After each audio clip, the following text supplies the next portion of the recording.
starting here. So, hello everybody, welcome once more to Discussing Tabletop. Are you ready to dive into the interesting news of the week, which might be all we talk about today? There's a lot. Yeah, Gencon's happening right now. Also, Pathfinder released 2 books. They did. Recently. Pathfinder released 2 books. Gencon's happening, and it's had announcements since Wednesday for some of them. So there are some things that I will break down. We'll probably break down more next week related to some of this stuff, but we're kind of trying to go over as much as we can in chunks and stuff. So we'll see if we get to the deeper discussion topic we had from last week. We pushed to, but hey, it's an exciting beginning of August. So yes, if you're joining us, it's exciting. Shall we just dive into it since we do have a bunch to go over? I think I got it. Docket in here. Let me see. I got it correct. I did. That looks correct. Cool. Sometimes I remember to do things correctly. All right. Yeah. I guess let's just start with all the wizards crap. I guess that's the easiest way to say it. The WoTC crap. Because there is a bunch of little things that have been announced and talked about related to them. I guess the first thing is a brief visit to Magic for 2 topics. One is, hey, they announced related to Edge of Eternities and what they're doing, a couple of secret layers. I will also say there are some other stuff. No, that's right. I have to make sure this is not full screen.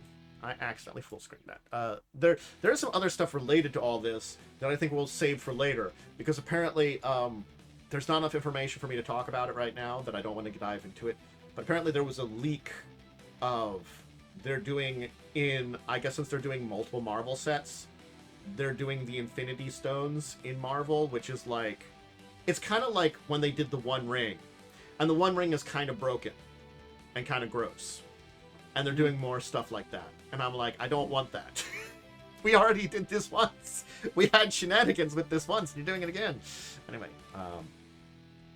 But yes, they're doing Chaos Vault Commander Reinforcements, which are just 2 drops. One is what they call Alien Auras. The other is featuring the Death Burger artist. I don't know. The art style looks like something I may have seen somewhere for Death Burger, but I do not know of them otherwise. I'm not gonna lie. Their cards, I don't some of these I recognize as I can kind of point out as they seem decent. Crucible of Worlds I think has some use, but some of the other ones I don't know. I don't think this one Canis I think is fine. Goblin Engineer I don't recognize. Dance of the Maids, Arcben Ravager. Arcben Ravager I think is common. Foundry Inspector's not that. I don't know. It just... Yeah, Death Burger is the name of the artist. Yeah. Trying to find what they've done, if they have a website.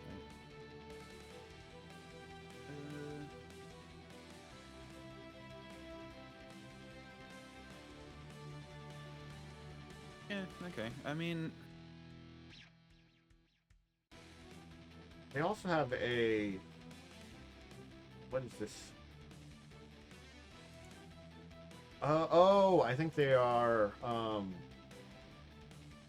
So what they're doing also with these is the 2 commander decks. You can buy the commander decks with the secret layers. It's an interesting thing to do, I guess. I guess the assumption is the cards here, are they cards that are already in the deck? I don't think so. Let me just check the deck list just to make sure.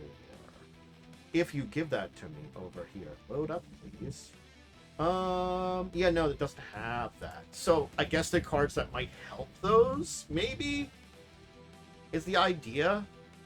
Is you can just get these on their own or get them with the commander decks. But again, yeah,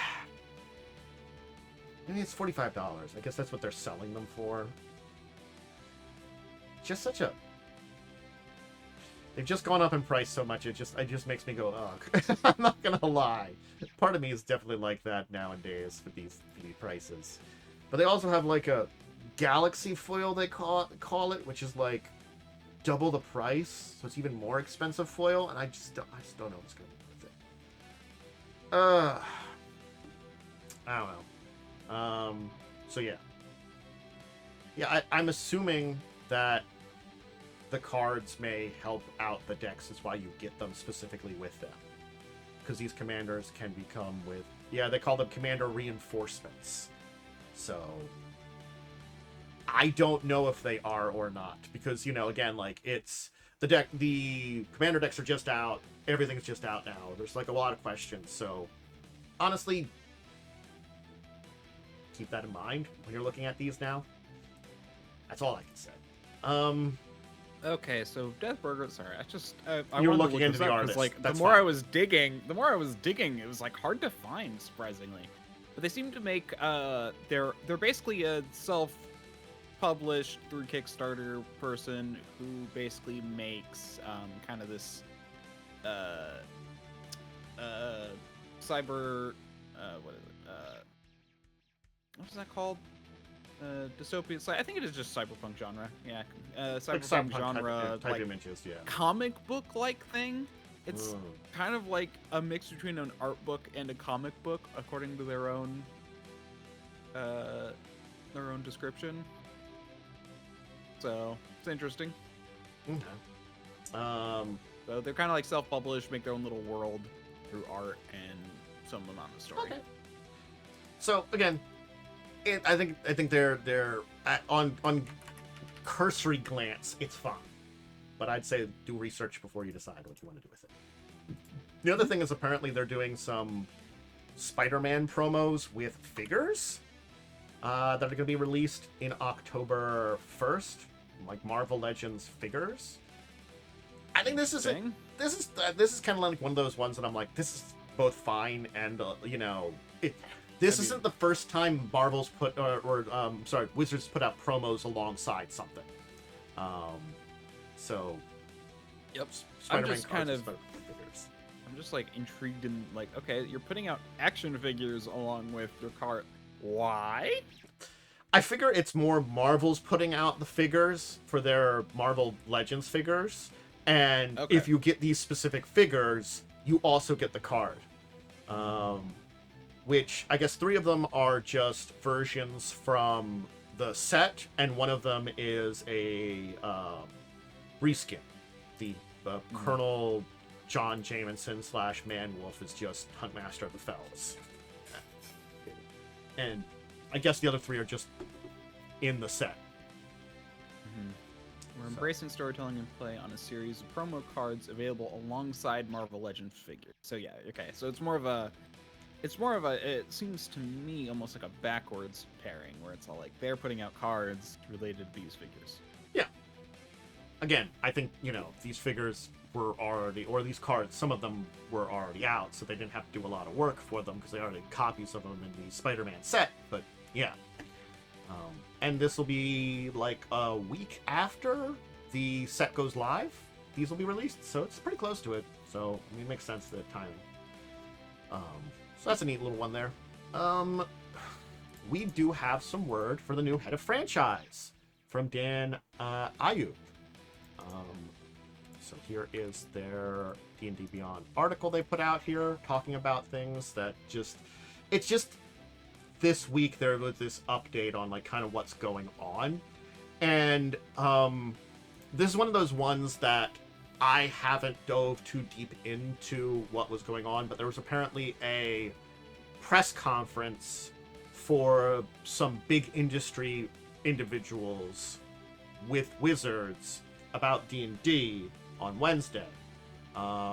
And I have to look into some videos from some people that managed to go there and figured out some stuff about it. But from what I heard from just some quick excerpts, this article here relates to some of the things talked about. So this is like, it's more in depth on some of these things, about like the SRD stuff and, getting more feedback on what's going on with 5e, and getting some non-subscription stuff for that. Here's the thing. I like that they're saying the non-subscription thing. There's a giant digital package that they're selling alongside some Faerun stuff that's expensive. So, they're just... Well, yeah, the whole idea is that the base game, you don't have to pay money for the base game, basically, I think is what they're saying. The digital DLC for the... Interesting, because they also are going to make it so you do have to pay money for the base game because they don't release PDFs, only books. Yeah, there's the Asterian's Book of Hunger, which we're going to talk about. I'll link a couple of articles on it. That is part of an ultimate bundle worth $160. Does D&D Beyond have like a rule section? Yes. If you're in there, I think you can access the rules. They've got base rules you can access without having gotten anything. And then any books that you buy, specifically the digital versions that only work on D&D Beyond, you can access the rules there for those books. Mm-hmm. Anyway. I guess they do have the base rules. Yes. But here is, just to talk about that Forgotten Realms books that they're putting out and the digital version stuff. Here is the information from D&D Beyond, where they talk about it, which is releasing November 11th. There's the Forgotten Realms Heroes of Faerun, Forgotten Realms Adventures in Faerun, and apparently alongside the digital physical stuff, there is the Ultimate Bundle is in there, which has the 3 digital expansions. So the good thing is you do get, apparently, like, let's say you get the ultimate version of the bundle, which is, as we said, $160. Wait, this is the $160 for the ultimate bundle. You do physically get the 2 books, but if the books are $60, you're still spending an extra $60 on digital copies of the books and 3 expansions and all the other stuff there. And are these going to be $60 books? Because I usually feel like $60 books are kind of like your core books. And I don't know if these 2 will be that. We do know there's going to be like things like Dampier is going to be in there. Here's the article that gives the price on that. I'll link that too. I'll make sure to get a lot of good links here, because I did do a bunch of little checking here that people were talking about. I mean, I don't know. I mean, whatever. I mean, they're trying to push their digital content. It's fine. Yeah. At least they're I'm not against that. Selling it with the books. Say how much it costs. They say the digital expansions are going to be $15 each. So I guess you're only spending $15 for the digital only, which works only on D&D Beyond. Here's the thing. They could probably give you digital versions of these books for free, because they only work on D&D Beyond if you buy the physical copies. I'm not going to lie. That's what they really should be doing, yeah. Yes. But they're effectively charging you $15 to get the 2 alongside the physical ones. Yeah. Which aren't even PDFs. They're just, you have to use D&D Beyond. I mean, like, what's interesting is so Pathfinder actually does something kind of interesting, because if you want both the PDF and the book on Pathfinder, for Pathfinder books, you have to buy them separately. Unless you do the subscription, in which they just send it to you, you get both for the price of just the book. So it's kind of interesting. So basically, by basically pre-ordering it effectively, but even then you can cancel at any time, so it's not quite a pre-order. So like, I don't know. They give you an option. It doesn't bother me too much, especially because you really don't. They offer a PDF, and that's all you need. Yeah, I mean, like, it's conceptually, I don't mind it. I think that's where I'm going to say. I think what kind of bothers me is, like, I feel like their prices are a little high for a lot of the stuff they offer. And that's kind of where it's hitting me, is like, I would love for, you know, we see in a lot of spaces now the reasonable book prices. And I guess D&D and Wizards have always been a little high price for their books. But this feels What like did you it's say the price was for the book itself. Oh, that's a good question. Let me go to that and see if we got a thing on it. So the book itself they're charging $60 for it. Okay. So honestly, in a weird way, this is cheaper than Pathfinder because it's $20 for their PDF and then $60 for their book. Yeah. But Pathfinder increased their prices because they actually switched to like recycled paper, biodegradable packaging. They did this switch, which forced them to increase the price because they wanted to make it more environmentally friendly. I think the other thing that we can kind of argue about here too for Pathfinder is, and $20 is just standard for PDFs in most places. Like 99% of the information in those books ends up in archives and methods. That's a very good point as well. Everything is technically free. The books and stuff you buy because you want to. The PDFs, if you just want it for the convenience of having the PDF, because sometimes there's also like lore details and little things like that that don't appear on. Yeah, they do exclude the lore details. Also, things, at least for their rule books, I'm gonna say to be a lot better organized. The majority of that lore information ends up on the wiki site. True. I usually summarized though.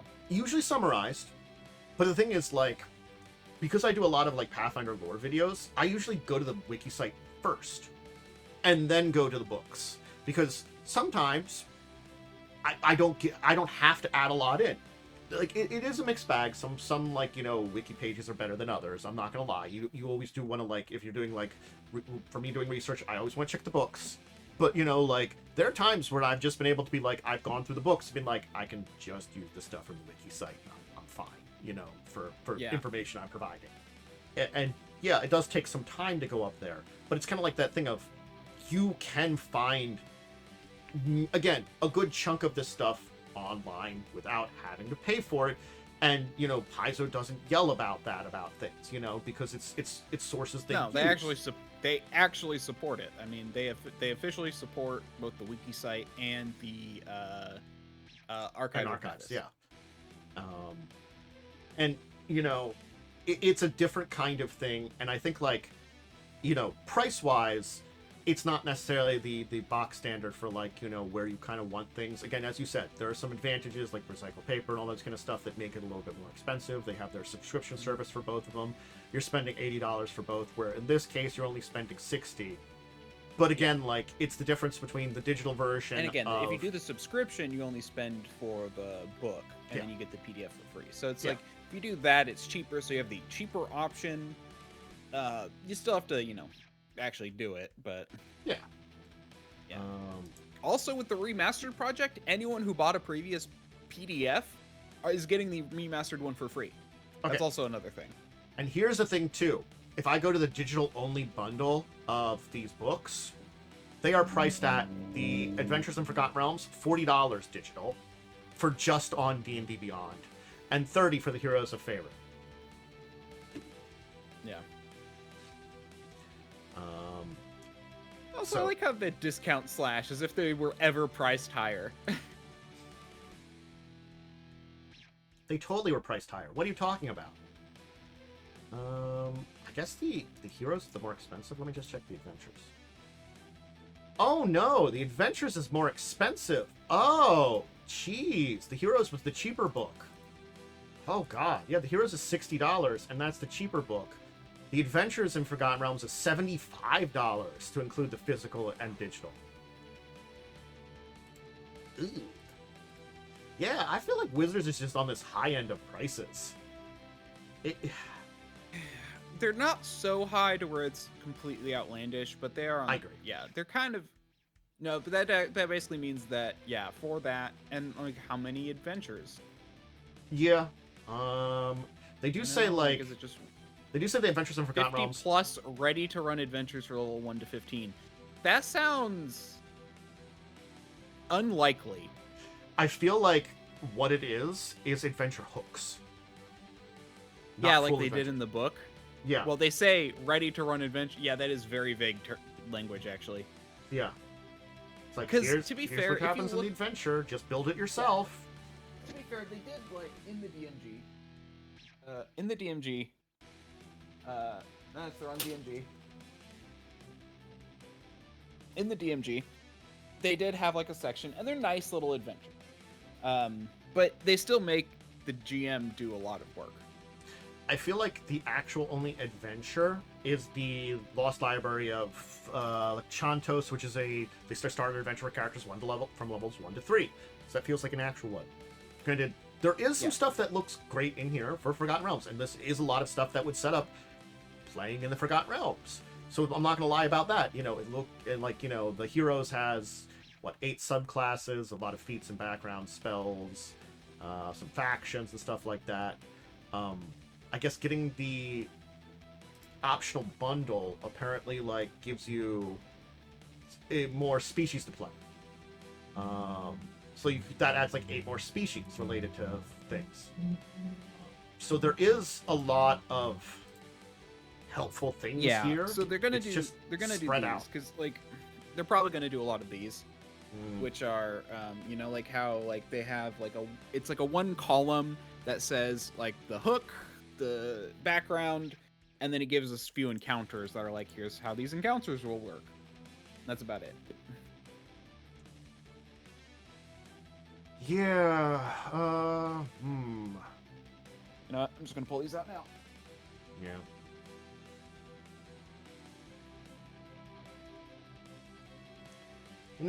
Again, it's one of those things. It's not. I agree. It's not too expensive, but it's on that high end of you're almost getting there. I think it's one of those things. I like Forgotten Realms.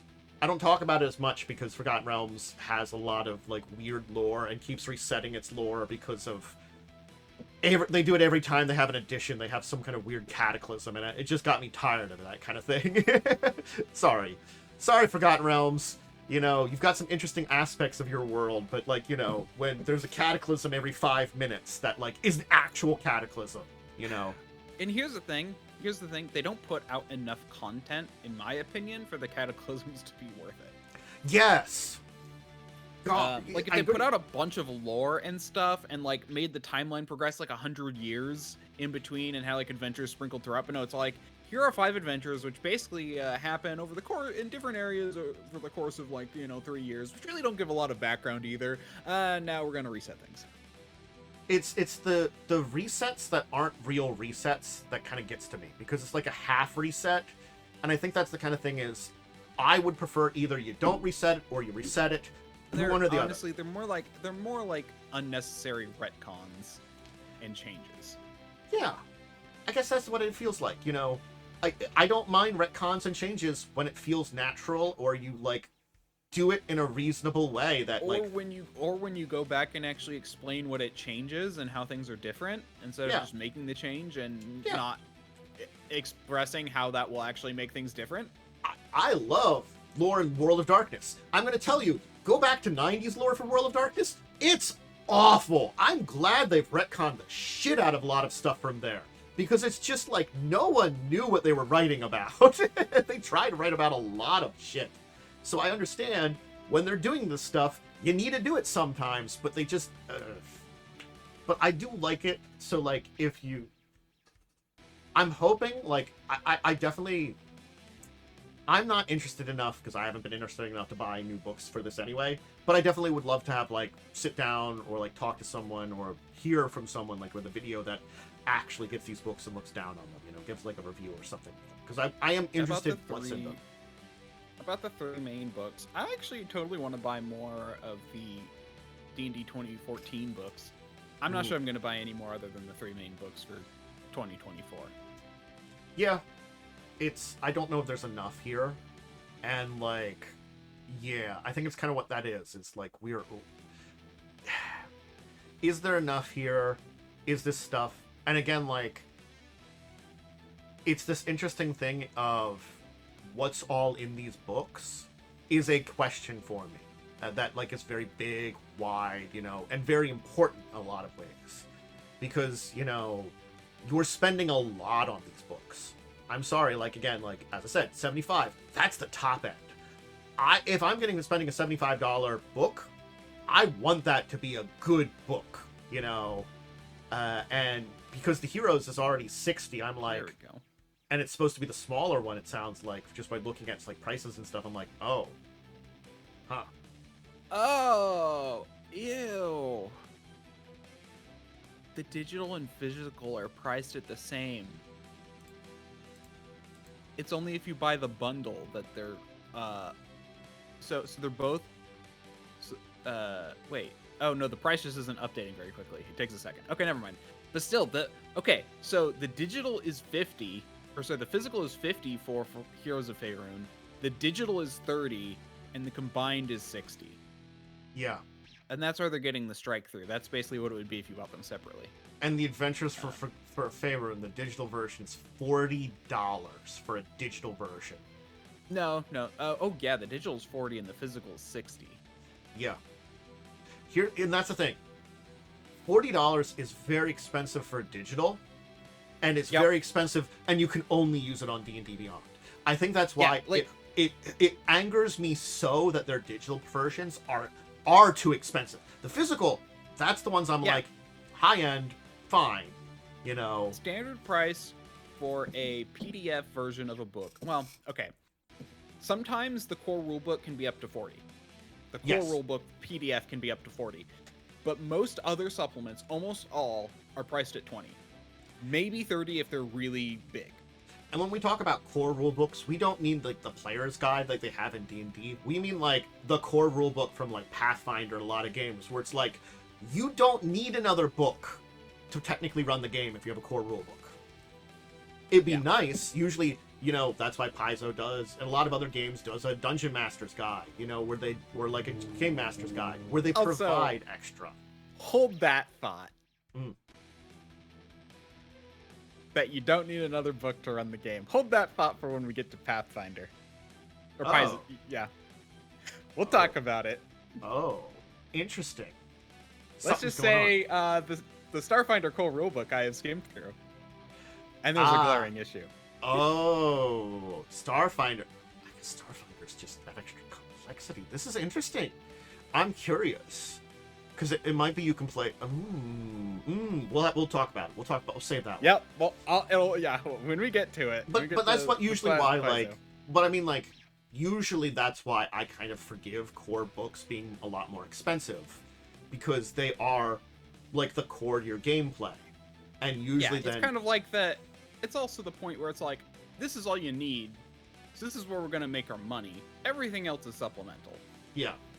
Yeah, $40 for just like the adventure book? Ugh. For digital? For the adventure digital. Not even the book. And again, it's not a PDF, it's a D&D Beyond only digital. Which is honestly a pain to read. I don't know if you've tried to use D&D Beyond. It's not easy to just read through it. God. Awful. Awful. That's cool dragon though. Yeah. One last thing related to this entire thing, hi Blaze, before we finish up Wizards today, and that is a kind of weird covert drop that they had apparently of a Japanese campaign, Oni's Right Hand. And it's a adventure that would be basically Japanese only. I guess maybe you can get an English version of it. I don't know. They've been trying to break into the Japanese market. Yeah, no. I understand that. Long story short, if you do not know the history, this dates back to technically TSR, that they screwed up getting into the Japanese market. Basically pretty badly. That's why the little anime that could name Record of Lodoss War exists. And the game system based upon that. Because of that. And that's why D&D never got in Japan. TSR screwed the pooch. And apparently Wizards didn't do a good job when they took over. There's another thing that happened in the middle there that, you know, Wizards also kind of screwed the pooch a little bit. Not as bad as TSR, but yeah, they did early on. So now we go like another couple decades later and they're like, well, maybe now we can finally get in there. After all this is done. Yeah. I mean, again, Karator, it's fine. It's a setting that we've had used before. It's interesting that this is introducing people to that land, as it is technically the same planet as the Forgotten Realms. It's the same. It's the opposite side of the continent. Faerun. Faerun's the Europe. Karator's the Asia. I'm happy they're doing something that's introducing it. Be nice if it was in English so we could learn about it. Yes. Kind of like the TNZ World Guide is really cool, and I really like it a lot, you know, and it introduces us to an interesting, diverse, kind of Asian-inspired continent. I would love to have stuff for these other continents that are in Forgotten Realms. That's one of those things from older editions that I know, going back to that discussion. Forgotten Realms has other continents that are really interesting. Yep. We don't hear about them. It's oops, all Sword Coast. That is one thing that I've kind of found interesting playing in a 2E game, is that I've bought a few 2E books just to kind of read through and look at some rules and stuff. And, you know, they bring up stuff that is outside the norm because they actually cared about their worlds and universes and how they built them. Yeah. They did. And it's not that Wizards didn't do some of that. They did. But not a lot. But well, I think the bigger thing is they haven't since 5th edition. True. That's true. Yeah. They did in 3.5 more. They covered, and they did a little bit more in 4th, but 4th was still more focused on the Forgotten Realms. But they also had their weird, like, post-apocalyptic thing going on. Yeah, it's a thing that, like, they're not even truly featuring Karator, unfortunately. They're going Phandalin, which is getting something from Karator, and having some inspiration based on it, and it's sort of like... And again, it's not that they haven't mentioned it, as they say in this article here, which I would have forgotten about. In the Sword Coast Adventures, they mention it exists. It's just they don't do anything with it. You know, you already have a European-inspired setting. People in Europe aren't yelling about it. You can have your Asian-inspired setting. They probably won't yell about it. Just do it not as an idiot. I mean, yeah, Paizo worked closely with, like, Asian, like, experts and stuff, like, you know, yeah, to make their TNC guide. Yeah, and there's a lot of cultures that you can, like, it takes you a little, it takes me, like, a minute or two sometimes when reading up on those countries, and I'm like, where I can point where it inspires, like, that place is more, like, you know, Central China inspired. That one's more Mongolian inspired. That one's, you know, their version of Korea, you know, that kind of stuff. And that's the thing. It's just inspired by it, but not, you know, replicating. Again, it's that entire, like, kind of dimensional, sort of parallel worldly kind of things. There's a lot of things that are very similar to our things. It's sort of like, you know, if you go to Osiria, Osiren, the Egyptian gods are worshipped there. They are actually the Egyptian gods. They left Earth and went to Galarian. Yeah. When they stopped being worshipped on Earth, they just went to Galarian. So, yes, there's a place that's basically Egypt, ancient Egypt, because the gods went there. I you know, it's funny stuff like that. Yep. But, you know, this is a neat little, like, I guess, kind of shadow drop, because, like, no one apparently, like, they just kind of did it, apparently. I mean, there's probably more fanfare in Japan. Yeah. More advertising. Yeah, I assume. Alright, shall we move on, though, from Wizards, as we have gone over it for quite a bit, into some Paizo-y based stuff. I guess let's start out with the Gencon kind of announcements, because that will link into the 2 books that you got to talk about. Yep. So there's It took a while for those books to get here, by the way. Like, I should have gotten them, like, last week, but they only came... Interesting. Wednesday or Thursday, I forget. Yeah. So, Player Core, Starfinder, Battle Cry are the big things that are out that are, like, you know, related to this. They also have the Starfinder second edition introductory box, Murder in Metal City, the Starfinder novel, Era of Eclipse, and the Starfinder Infinity deck, which...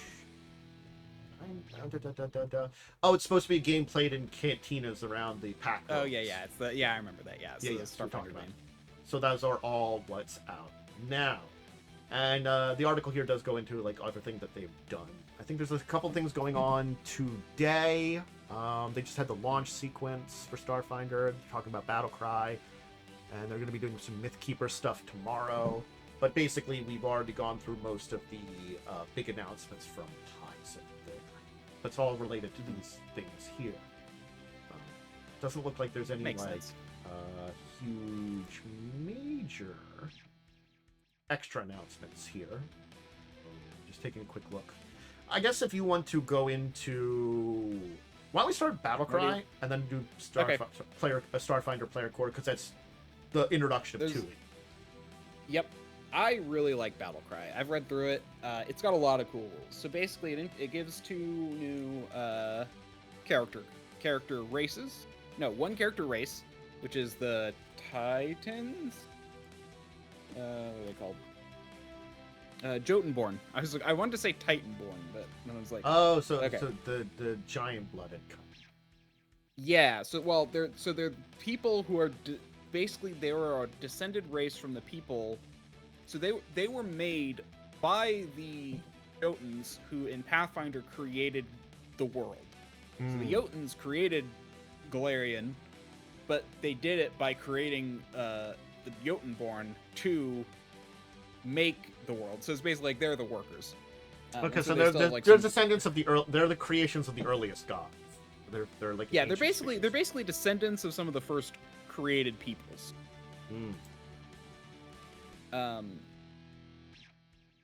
At least that's what I gathered from skimming it. I honestly didn't look as hard.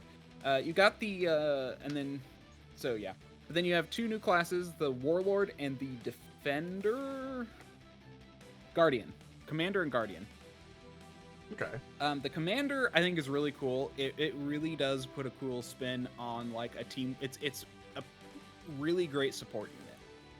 Like they literally have a bunch of abilities which allow party members to do reactions as free action. Basically like they have like a call a retreat or whatever I think is an ability, and it's all like I should have brought up the PDF. That'd be easier to find these things I'm looking for. Let's see, where's the one I was thinking of? Like the so they're called tactics. Defensive retreat. You call a careful retreat. Signal all squad mates within the aura of your banner. You have like a aura thing going on. Each can immediately step up to 3 times as a free action. Each step must be take them farther away from at least one hostile creature they are observing, and can only take them closer to a hostile creature if doing so is the only way for them to move towards safety, such as if they're surrounded. So and then you've got like other ones which allow them to make like double team. Your team works together to set up an enemy for vicious attack. Signal one squad mate who has an opponent within their reach. That ally can shove or reposition an opponent as a free action. If their maneuver is successful and the target ends the movement adjacent to a different squad mate, the second squad mate can attempt a melee strike against that target as a reaction. So like you get like free actions and reaction stuff for your teammates. It's like it's very much it's a buff and like tactical character, which I think is really cool. I think they handle this very well. The big thing that they mention is that basically, you can, even if you can do 2, a single character can only benefit from 1 tactic a turn. So basically, you can't do 2 tactics in a turn. So obviously a limitation. Ooh. But I really like the idea for that character. Yeah. No. Then you've got for a character with that. Then you got the Guardian, who is, in my opinion, the new top dog for defense. For one very specific and important reason. They have taunt. Oh, they have a taunt ability. Yep. All of them get it. With an attention grabbing gesture, noise, cutting remark, or threatening shout, you attempt to draw an enemy to you instead of your allies. Taunt gains the auditory trait, visual trait, or both, depending on how you draw the target's attention. Even mindless creatures are drawn to your taunts. Choose an enemy within 30 feet to be your taunted enemy. If your taunted enemy takes a hostile action that includes at least one of your allies but doesn't include you, they take a -1 circumstance penalty to their attack rolls and DCs for that action. And they also become off guard until the start of their next turn. Your enemy remains taunted until the start of your next turn, and you can have only one taunt in effect at a time. Taunting a new enemy ends the effect on any current target. So it's a single action ability. Yeah. Isn't that nice? Yeah, because sort of like the circumstance bonus penalty is one thing, but being like off guard, so it's sort of like you both leave yourself open, and it like the penalty -1. Sometimes you can live with that. The off guard, that could open you up to some hits. You know, it's a -2 to your defense and a -1 to your offense, basically, if you ignore them. Yeah. It makes you have to consider that pretty heavily if you're going to ignore someone who's taunting you. Also, they have the weirdest proficiency progression for armor I have seen. Pathfinder has not done this before. They get proficiency with heavy armor and medium armor above unarmored defense and light armor. So basically, they can become legendary in heavy armor and medium armor, but only master in unarmored defense and light armor. So it's actually interesting. They actually benefit more from heavier armor, which is no one else has done that. All armor has progressed equally for every other character. I actually have a sheet that I track where I actually have a Google spreadsheet. Every time a book comes out, I fill it in. They become masters in martial and legendary in heavy and medium armor. Commanders become masters in armor and weapons, although they only get medium armor, I think. Let me double check that. But commanders actually get legendary perception, so they're perceivers as well. Let's see. All armor. Okay, no, they do get heavy armor. Okay, so but they're master armor, so they get masters armor. Okay. Anyway, so that's the rate classes. That's the classes. They added a few archetypes. They aren't very useful. The archetypes, they're like very much, if you're running a very specifically political war campaign, that's when these are useful. Okay. I think there's one exception though. What is it?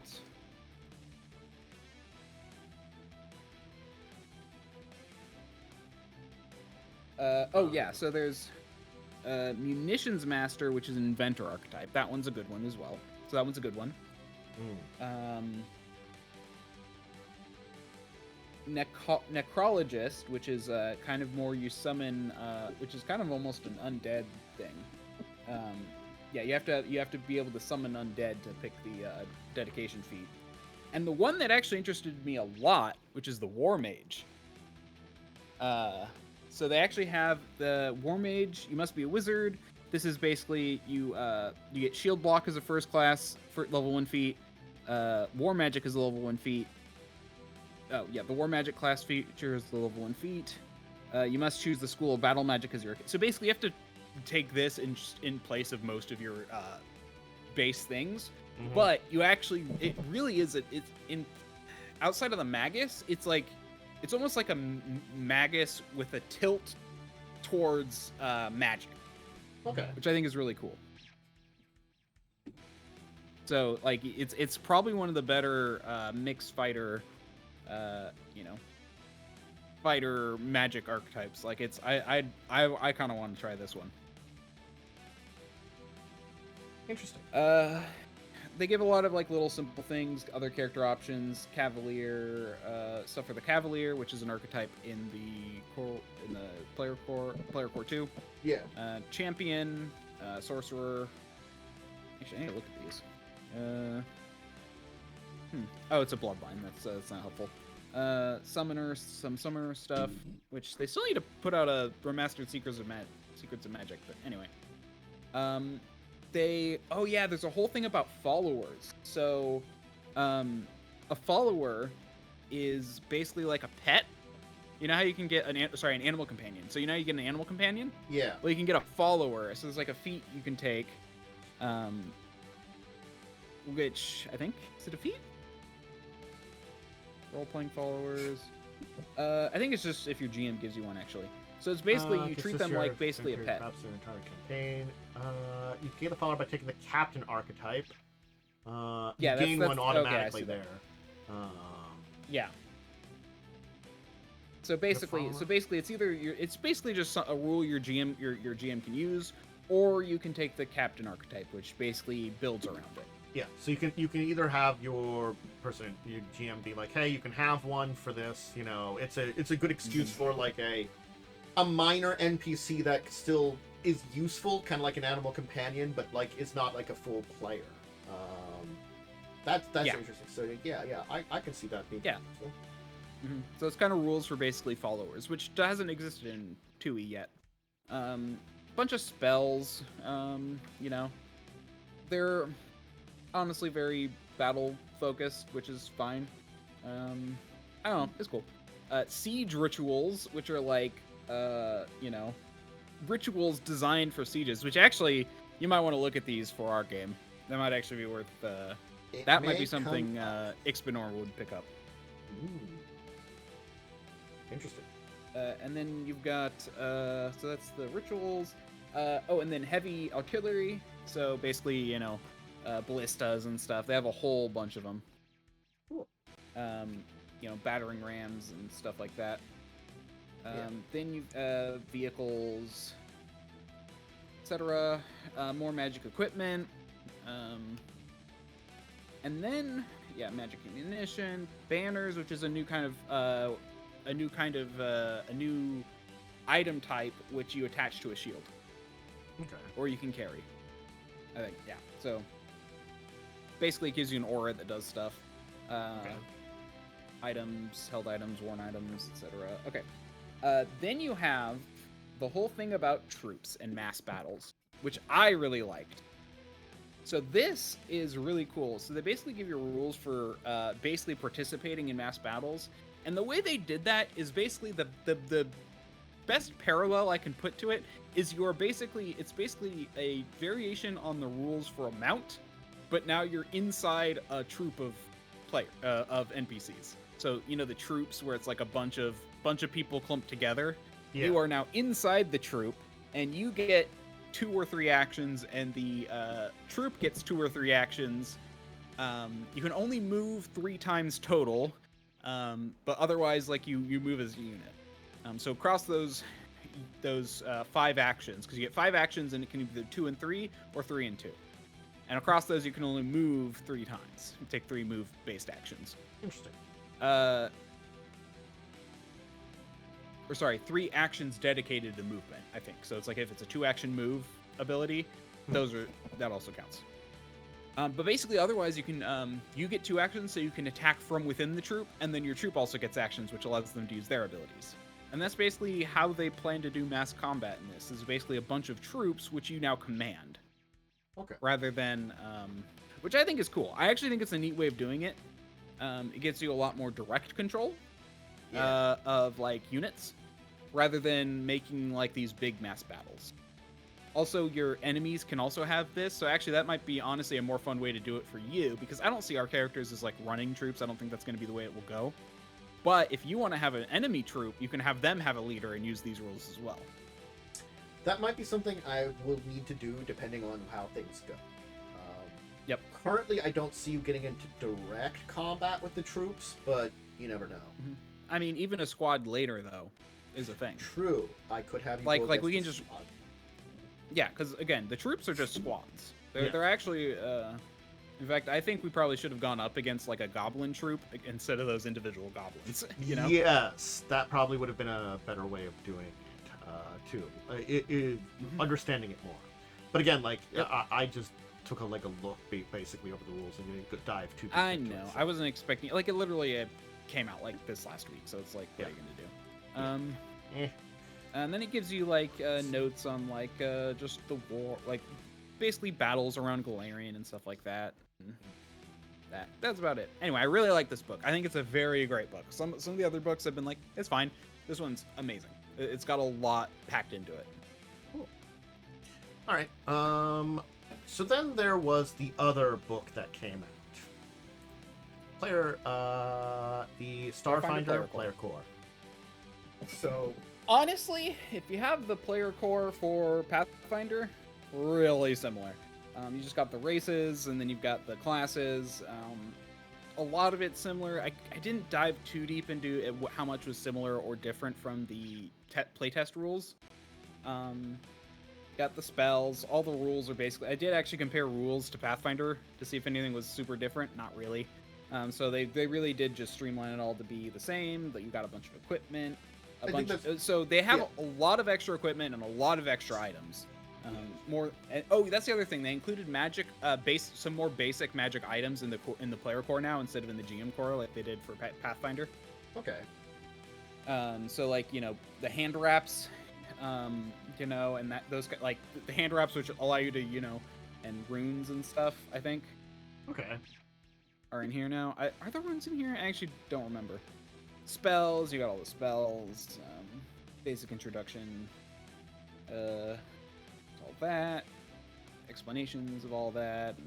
There's 3 new conditions there's 2 new skills and 3 new conditions compared to Pathfinder Pathfinder 2e. Okay. Those probably were ones that make sense setting wise, I assume. Yeah, it's pilot and computers are the 2 skills, and the conditions are glitching. Let's see, it's glitching.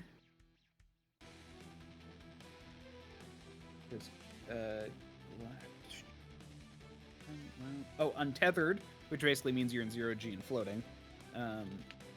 And there's one more. What's the last one?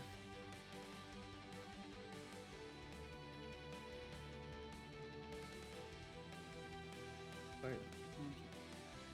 Notice tethered, wounded. Where is it?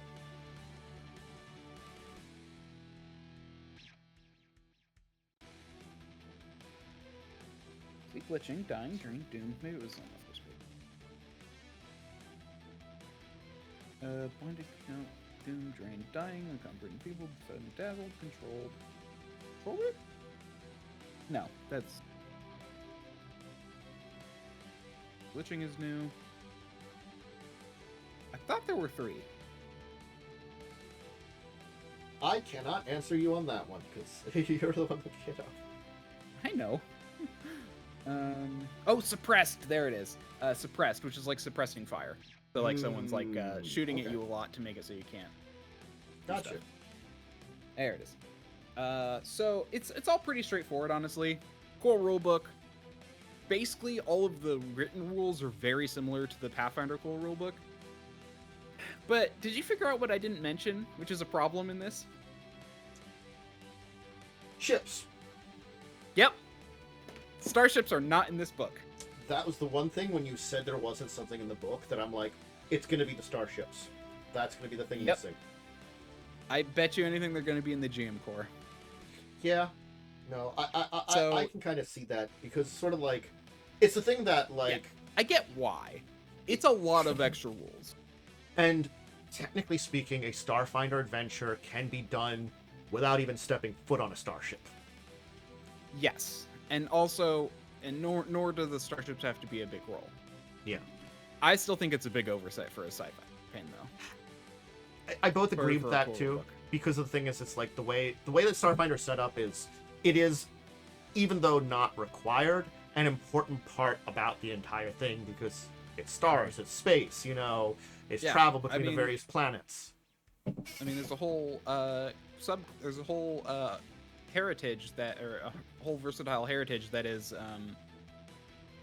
where it's like, oh, you can engage in drift travel without a drift drive, and it's all like, or whatever, and it's like, does it mention what those are? Nope. Yeah, it's an interesting position to be in. That definitely, like, it's the majority of what you need, and it's like you could still run a Starfinder game, but there's a lot of aspects of what makes a Starfinder game different than a Pathfinder game you can't run right now. So that's very interesting. To be fair, and here's the thing, they did kind of do what D&D did, and they delayed the GM core to be not released at the same time as the player core, but they did it by half a month, so it's not that crazy. Yeah, so it's supposed to come out mid to late August. Okay, which is Yeah. And this came out at the beginning of August, so it's like same month. So it's not as bad as the 3-month wait for D&D, but I agree. You know, this is and this 5-month wait for the or was it like 6-month wait for the Monster Core, which is arguably even more important. Yeah. Here's the thing, though, is like I'm gonna say for Starfinder, that's gonna be thing is it's like at least in D&D, if you're going to be running the games, you kind of half needed the DMG. You know, You really didn't need the DMG. You really needed the Monster Core. Here's the thing about this. The reason they can delay on... And that's the thing. The Monster Core, I don't think is coming out until October, which is still only like 2 months. Yeah. But here's the thing. Everything from their Monster Core and the Monster Core 2 that I think is coming out in September, or is that... Or did I switch? Maybe it's the Starfinder Monster Core. Regardless. September. Yeah, all the Pathfinder monsters work just fine. Yep. So you have plenty of monsters to use already. Yep. So it's okay to wait for that to be ready. Yeah. And they said, "Oh, the old things are compatible," but were they? You know, like you didn't have that confidence with D&D. You didn't. Yeah, and the thing is, I think it's the kind of same for like Pathfinder, Starfinder, both first edition. There was like mostly compatible. These are compatible. You know. Yep. Granted, like They were designed to be compatible. Story-wise, you kind of have to like figure it out why things are there and why they're using them. You know, as we said, like I think we were talking about this the other week. It's like, yeah, I could take anything from Starfinder and put it into a Pathfinder game. I just have to have it logically. Why is it there, or tell a story behind it? You know, things like that. You know, honestly, I've had a very fun idea that I like when I was reading over all of this and how compatible it was. I had a very fun idea where a Vesk somehow got teleported to Galarian in the past. Oh, yeah. Before the Vesk, you know, rose up into an empire, you could do that because like they still existed on their planet. Yeah. In their empire. So what if they just got teleported over in some freak accident? Yeah. That'd be a fun character to play. It's like, I don't know where I am. Everyone keeps calling me Iruxi? Yeah. Ixori? Whatever that is. Sounds like a weakling. Mm-hmm. There's definitely some interesting, and some of the, and that's the thing, it's because Starfinder has such interesting alien species, because it's sort of like, there are definitely like styles that are in the Galarian and Galarian star system, but as soon as you get beyond that, there are such crazy like alien creatures that even go beyond what you have, even in like expanded second edition world of creatures, because second edition definitely has expanded what like the ancestors you can play are a lot. There are some really crazy stuff out there that, you know, that would be like, what would people react to if you showed up on Galarian in the first place accidentally, you know? There would be interesting stories to tell for that too, you know. I don't, a fish out of water, I'm something completely alien. What do you do about that? You know, there's some interesting stories to tell. If you actually run a 2E game, I totally want to play a Vesk just completely out of water somehow. Again, like we could definitely come up with a story for it. You know, you could have been in like an exploratory freak teleportation accident. Teleportation, you know, freak, maybe you were experimenting with traveling to a like outer plane, and rather than coming back to your homeland, you got shunted off somewhere on the other side of the galaxy or the universe, you know? Yeah. That's what's cool about this is like, these are compatible now. You can play, and I love how that opens things up, because technically most of these creatures existed at the time, just inaccessible because of space. Yeah. And like even it goes reverse. That's why all those monsters work too, because I mean like, spoilers for a storyline, Galarians disappeared. Many of these things are on other planets or places, or left with, you know, up until the time period no one remembers, the gap, people took things with them, you know, or traveled these places, and, you know, there are things that... And there are ways to travel between planets. I mean, you gotta remember, the elves are freaking aliens. Elves are aliens in Galarian. They're from one of the other planets in the star system, Tarrasques are from a planet of Tarrasques. If I remember correctly. That was technically... Or was that D&D? That was D&D. Is that... that's okay, sorry. That was Spelljammer, which is also fun. Sorry. Yeah, you're right. Yeah.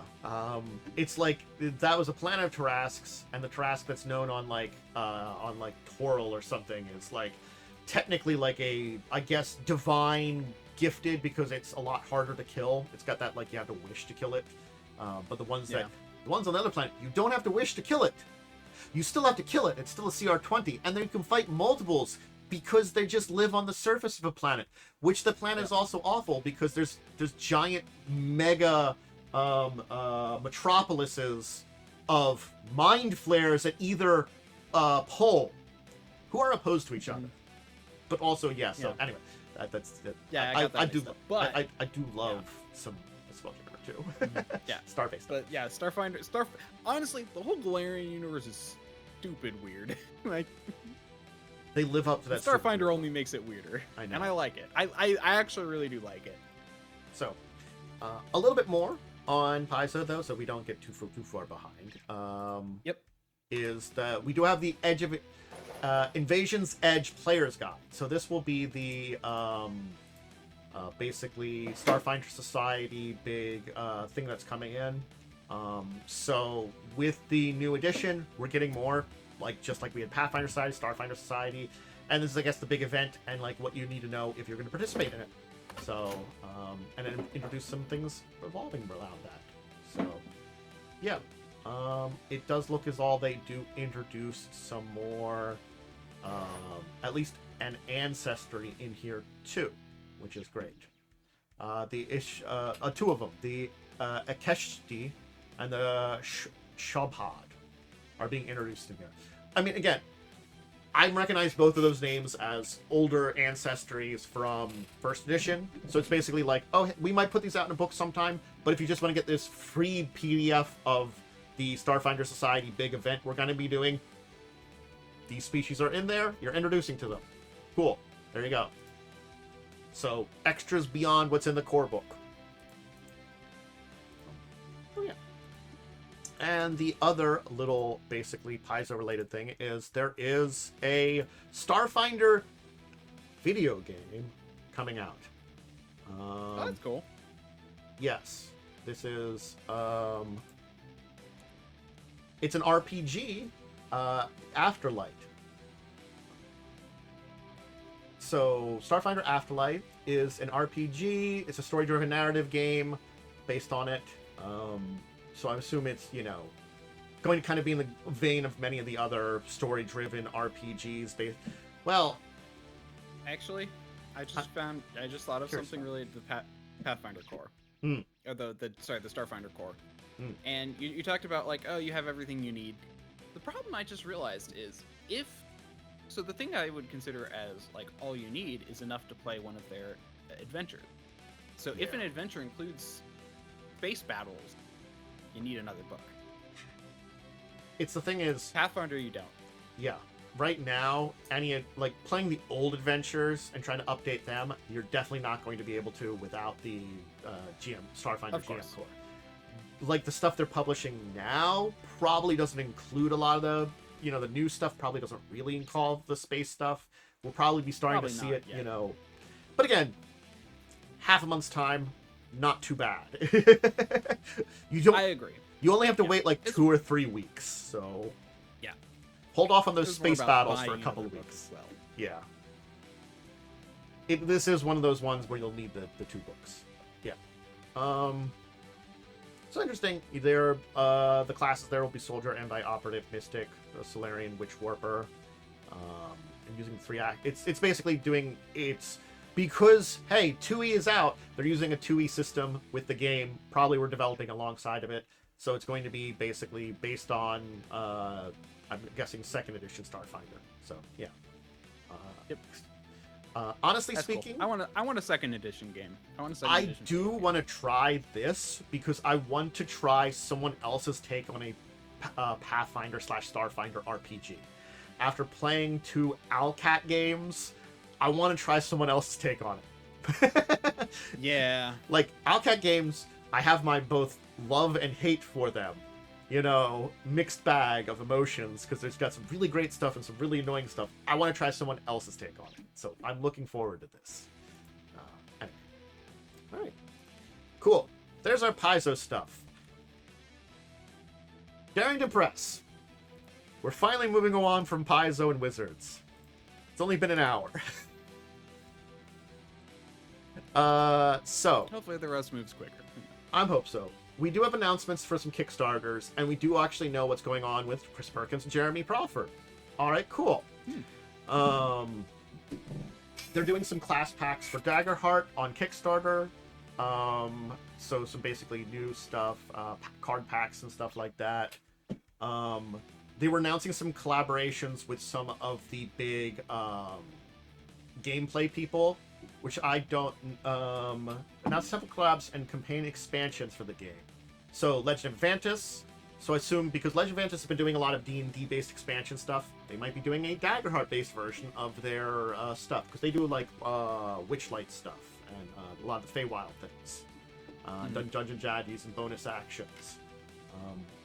They'll at least be doing actual plays using Daggerheart, which will be interesting to check out. And then we know that Jeremy Crawford, Chris Perkins, and Together Studios are working on new campaign products for the game. So they're working on some stuff. Yeah, so they're all working. They're basically working on campaign stuff. So yeah, they're working on campaign stuff now, and they're working on new worlds and stuff. So there's a lot of things that are being worked on over there, and it looks pretty exciting from those announcements. Oh, and Dungeons and Daddies, bonus action Legends of Avantis. Yeah. Vantris. I have not heard of that one. Legend of Vantis is the people that do the shorts. So if you ever see a lot of the little shorts, both animated and live actions of it, what's some things like if you ever see shorts about like the dead clown coming back to haunt people, Chuckles. They're the people that do that one. Oh, yeah, I think I have. Yeah. Those are Legend of Vantis people. I've watched a little bit of their stuff. I've tried to go through some. I do like their live play, but they're like an all in person group that records it all with like different cameras and stuff like at different angles. Yep. So anyway, but yeah, they're gonna start using Daggerheart, which is cool. I want to see some Daggerheart in play. I think Daggerheart needs a lot more. Yes. There's one of those things about it is watching actual plays does help you get an idea of a system sometimes too if you can't test it. Like, I think that's one of those things is I like to see more of sometimes for some of these games. Like, I would love to test that. Next best thing is I would love to see someone else play it so I can at least have an idea how it's played, even if I don't have that opportunity to play it, because actual play sometimes takes too long. Yeah, and there's also like, I learned a lot about the Starfinder universe by listening to an actual play of a podcast of Starfinder. Not 2E, this is still but... Fantasy Flight's Star Wars. I learned a lot about how to play that game by watching some people play it. Many years ago, at this point in time. But basically, I got an idea how that was played. I probably could have picked it up and did decently at playing it without having to worry too much having watched that. Yeah, you do have to do a little bit more studying if you're especially running it, but these can give you an idea of the basics of how something's played. Get you some ideas. So, looking forward to all these things. Okay. Good old Monty Cook has given us an interesting announcement. They are planning a new edition for their Cypher system. It uses it for a bunch of their different games. Uses their Cypher system, which is a D20 based multi-genre system. If you don't know a lot about it, it is a different difficulty scaling. So, just saying it's a D20 system doesn't mean it's like a 5e D&D style D20 system. There are other D20 systems. It would classify as one of these. And it's been around for a while now, so next year they're planning on putting out a new edition for it. Which is probably a good thing. Oh. Yeah. Yeah. Coming mid-2026. Is this their second or third edition? I don't know, actually, how many editions of Cypher there's been. Let me look up the Cypher system. Cypher RPG system. How old? Can I find that out very easily? I'm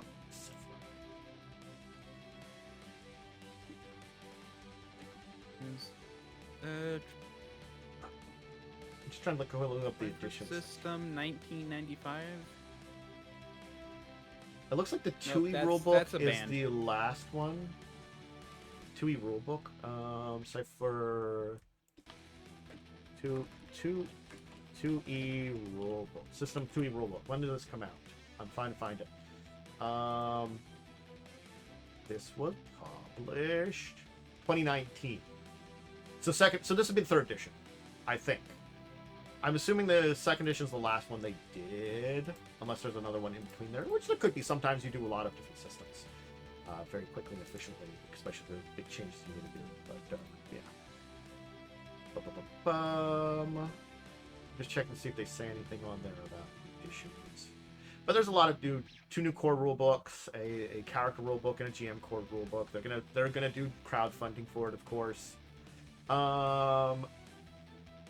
Oh, yeah. Went through multiple printings, including updates, reorganized version that replaced... Okay, so they have had some stuff that's come out since 2019. 2019 was the big version.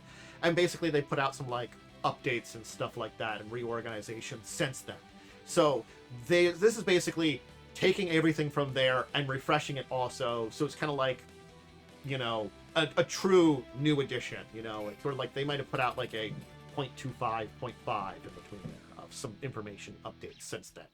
But they, you know, after these 7 years, they want a full new actual edition. So cool. Also, you know what Numenera is, right? Basically, I'm gonna mute myself for a second. I'm getting a phone call. Okay, well, I might as well go over this. I'm kind of interested because the Numenera system is Numenera, which uses the Cypher system, was also written by Bonnie Cook, who's the guy who like kind of wrote Traveler. Oh wait, hold on. No, Monty Cook is someone else. Never mind, I'm done. I was thinking of Mark Miller. Yeah, Monty Cook though is a pretty big guy in the industry, so. American. Dumb. Let's see. What is All right, I've returned. So I misunderstood something anyway. I already clarified I'm stupid, so we'll move on. Look, it's fine. I got Monty Cook and Mark Miller confused. So, I was like, oh, this is by the same guy who did the Traveler, the Traveler stuff. Nope. So. All right. So we can talk a little bit from Renegade Game Studios. Hey, Renegade, because they have a couple of small announcements, including a new RPG based upon apparently something that's going to be a graphic novel coming out. Oh, Dungeon Crawler Carl! I love these books. Yeah, apparently there's going to be a graphic novel based on this coming out also, I saw. But they're apparently Renegade's going to be doing a RPG version of something related to it. Mm-hmm. I guess maybe it's going to be its own system or something, or yeah. So here's the general plot of like the first book, and all the books are basically continuations of this. So basically, aliens come to Earth. Okay. What do?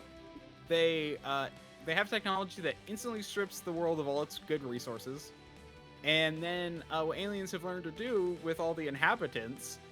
Because they instead of like, you know, just letting them die or something, they make a game show, which is just this super deadly dungeon crawl basically, where, you know, they have to like, and then they have to navigate through these like horrible death traps and dungeons. And wonderful.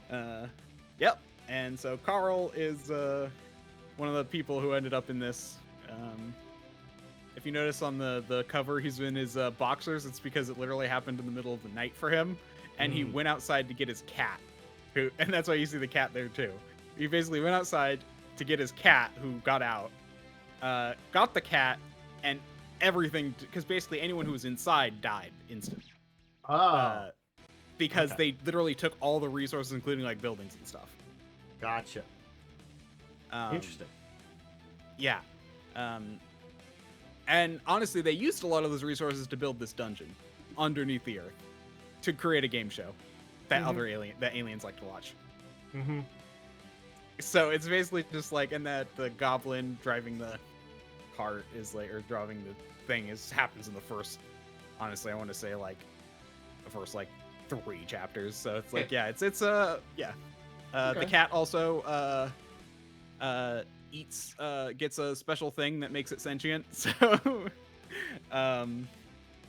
oh gosh, princess, what is it? What is her whole name? Like Princess Duchess Princess Donut. Princess Donut, best in show. Okay, it's like, I yeah. see it in the thing here that it's the Adventures of Carl and Princess Donut. Yep. So it looks like they're doing a full-blown RPG, but they're also going to be doing board games and deck games, deck building games based on the thing, which seems par for the course for Renegade. Yep, I love this. These are great books. I recommend them to anyone who wants. It's a lit RPG. So I don't know if people understand the lit RPG genre. Anyone who knows about that, it's basically books which have video game-like elements to them. And this is a very interesting take on it because basically they have these video game elements because it's a game show, basically. Yeah. In fact, in like I want to say the 3rd book, there's like a time where he gets to leave for a little bit, and he mentions how weak he feels because he's been boosted by all these like stats. But after he leaves the basically area, he feels super weak because his body isn't like strong anymore. Interesting. Yeah, so it's like it's kind of cool. So they have like stats and stuff, and it's like it's a really interesting book. I stopped. There's now like 2 more books out since I stopped reading it, so I need to read them again. But so yeah, that's a really good, really well written too. Well, that's one of the 2 things that Renegade's coming out with that we know about. That's, I guess, the big one. And the other interesting one that I did want to mention, because it is the 40th anniversary, is apparently Ikusa Samurai Swords, a classic game. I don't know much about it. It's got its 40th anniversary. So Renegade's working with Avalon Hill, which is the strategy game division of Hasbro. I keep forgetting that Avalon Hill is in there too. Yeah. We haven't seen a version of this game since a decade, and it's be launching on GameFound. So I don't know a lot about this game. But again, 40 years, quite a long time. So kind of neat that we're getting the updated version of something. Hey, this is 85. Oof, Jesus. That would have been quite a while ago. So that's the big things from Renegade that's going on right now. Glad Worm knew a lot about Dungeon Crawl Carl. I knew a little bit. I heard of it. I know a lot. Alright, let's continue on though. Let me get us to our next thing. We still have a chunk of things to go. We are making progress.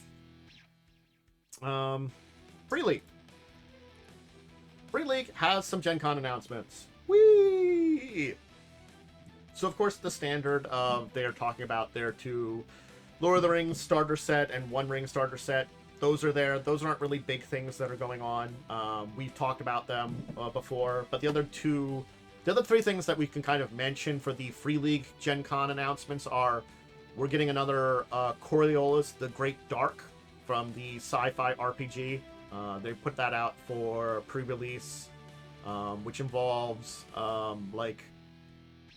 I guess again it's kind of more explory kind of stuff for their dark sci-fi RPG. Neat. Oh yeah. That's cool. Yeah. We're getting Dragon's Bane miniatures that are going to be up on Kickstarter, and we're getting another new RPG that Free League is going to be putting out, Twilight Sword, which is another anime-inspired one that was made by an Italian game studio. It's Zelda inspired. Let's be real. Yeah, it's Zelda inspired. I mean, yeah. I think is really cool. Yeah. I actually want this now. Like, that's actually really dope. Yeah. So that's going to be coming soon. So we'll have to learn more about it. There's a 16-page PDF preview that is linked in the article for that. So if you want to check that out, the Twilight Sword Gen Con preview, they are offering it to anybody. I guess you could originally, maybe there's like, you could get a physical one if you were at Gen Con or something. too, but you can get the PDF at least for now and check it out. So, and they're planning on releasing Twilight Sword next year, so that's definitely one we'll probably revisit in the future when we know more about it. But yeah, those are the big things from Gencon, from Free League. I like Free League, but a lot of this we've already chatted about. Literally, you just scroll through it and see the art, and it's 100% Zelda inspired. Yeah. I love this. I want this so bad now. A Legend of Zelda inspired game would be pretty fun. Not gonna lie. Right? The Zelda universe is very unique in an interesting way, because it's kind of it's like fantasy. I don't know. It's interesting in the way it's got an interesting twist for its fantasy. It is. Where it's also very upbeat, but also very apocalyptic at the same time. It's upbeat, weird. yet apocalyptic. It can oftentimes incorporate sort of, but not sci-fi elements. Especially if you go for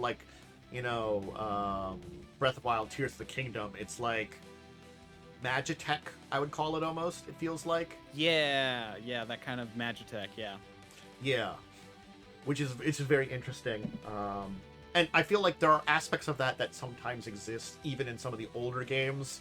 I'm not gonna lie, there's what fucking talk about Spirit Tracks, the goddamn train you've got, or there's a lot of parallel worlds that exist and stuff. There's a lot of interesting things that happen in a lot of Zelda games. So it's yeah, Magic iPad, I agree. So yeah, no, that's a fun one that'll be cool to check out once, and we'll probably have to visit that one again. So there's an RPG coming out, announced at Gen Con, that I only wanted to talk about this because of its name. And that's Dracula versus Hitler. I don't know what this is going to be about. It's been unveiled for Devere Games, but it's got a hell of a name. I guess it's you players take on the role of basically it's called Dracula Hunt. Oh no, it's called Dracula versus Hitler. The title is called Dracula Hunts Hitler. The title of the article. Yeah. Gen Con news. Whatever. Yeah. You take on the role of a monster fighting against the Third Reich. I don't know. This is because we've talked about I'm forgetting the Modifius game very often. The name of it blanking out on this one that I have to open it up. Ooh, be blanking out on something. When does that happen? The Octun Cthulhu. We've talked about that, but I feel like this is a similar take on it, but probably less serious, even more than Octun Cthulhu. Octun Cthulhu, I think, is very pulp, so it mixes that serious to unseriousness. This one, I don't know, because you're basically being classic movie monsters, basically being intelligence officers and going against. Oh, I like it. Their appearance in the Helmet films was a cover story. That's so silly. So basically, they're saying it was actually Dracula in the Dracula film, and their appearance there was a cover story for being an actor. That's so weird. I don't know. I'm interested. It sounds crazy and kind of weird. Apparently, there's a book titled Dracula versus Hitler. There might be relations to it for the story. It doesn't. Well, so here's the thing. So basically. Yeah, the general start of the book, basically, the summary says soon after the events of Dracula, Dr. Ambrose Van Helsing retrieves the corpse from the pale Vlad. Count Dracula soon revives and slaughters, buries as Dracula. Then, Van Helsing is living in Brasov, Nazi-occupied Slovenia. Interesting. Yeah, I don't know. I mean, this was an interesting idea. I don't think it's related.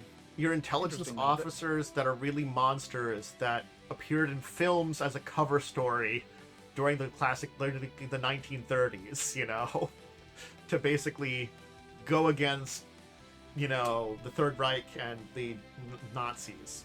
That's such a crazy concept, I don't know. Yep. It's an interesting idea. Maybe we'll know more about it. It's going to be launching on BackerKit later on this month. Who knows? Here, let's look on the BackerKit page. Oh yeah, do they link Nice. there? They didn't. I had to find it. Okay, good. Thank you. Take that and put it in the notes. That's how I Shit. found out about the book, because I searched Dracula versus Hitler, Yeah. and I ran into the book instead of this. Yeah. So we have a PDF version of a book for Warhammer role-playing for the old world that it's not going to get physical release till next year. But Cuticle 7, who does the Warhammer, at least the both old world and fantasy RPGs, apparently they have a game master's guide. Now. Like, I don't know how long, but apparently from this article, I get the feeling they've basically haven't had a game master's guide for a while. I'm like, oh, whoops. I'm kind of unsure what the point of this is, actually. Because they basically have all the rules they need in the core book. For the, I think I have it. Oh, for the check, but Warhammer Old World role-playing game? Yeah. It might be the fact that you don't need a Game Master's Guide to play, but maybe a Game Master's Guide adds a lot for if you're running a game. It could be that kind of thing. That maybe, like, this is something that, oh, we could have played games, you can run it without it, but really, it feels good to have a lot of these systems in play. Okay, so it seems like they're giving campaign tool sets, ways to develop NPC contacts.